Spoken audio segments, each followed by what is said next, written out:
ఈ జీవనెరువులు అనేవి బ్రతికున్న సూక్ష్మజీవులు. కాబట్టి ఈ బ్రతికున్న సూక్ష్మజీవులను మనం వాడుకుంటే తగిన మెలకువలను పాటించాలి. ఇప్పుడు మనకి చిరుజల్లులు మొదలయ్యాయి కాబట్టి మన వ్యవసాయంలో తప్పకుండా ఈ జీవనెరువులను వాడుకోవాలి. ఎందుకంటే మనం ఎక్కువగా ఈ వ్యవసాయం రసాయన ఎరువులు వాడుకోవడం వలన భూమిలో ఉన్న ఉపయోగకరమైన సూక్ష్మజీవులు చనిపోతున్నాయి. అంతేకాకుండా మన తెలంగాణ ప్రాంతంలో ఎక్కువ సేంద్రియ పదార్థాలు వాడకపోవడం వలన భూమిలో ఉన్న సేంద్రియ కర్బన శాతం రోజు రోజుకి తగ్గిపోతుంది.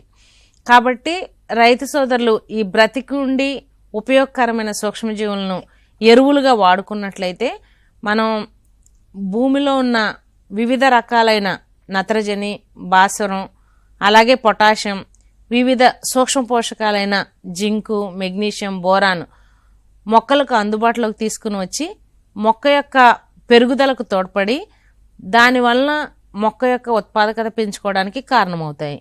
అంతేకాకుండా ఈ జీవనెరువుల వలన మరి ఒక లాభం ఏంటంటే ఈ యొక్క మనం హరిత విప్లవం వచ్చిన తర్వాత ఈ క్రమేణా పెరుగుతున్న ఈ యొక్క జనసంఖ్య వలన ఎక్కువగా పెరగటం వలన మన యొక్క పంటలు పండించే భూమి తగ్గిపోతుంది రోజు రోజుకి.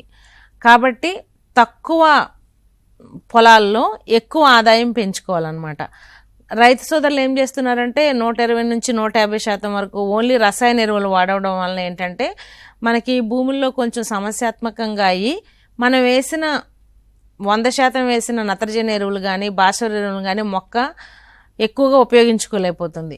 కాబట్టి ఈ జీవన ఎరువుల్ని మనం ఎరువుల రూపంలో వాడుకున్నట్లయితే అంటే సూక్ష్మజీవుల్ని కొంతమేరకు మనం అధిక దిగుబడిని పొందొచ్చు.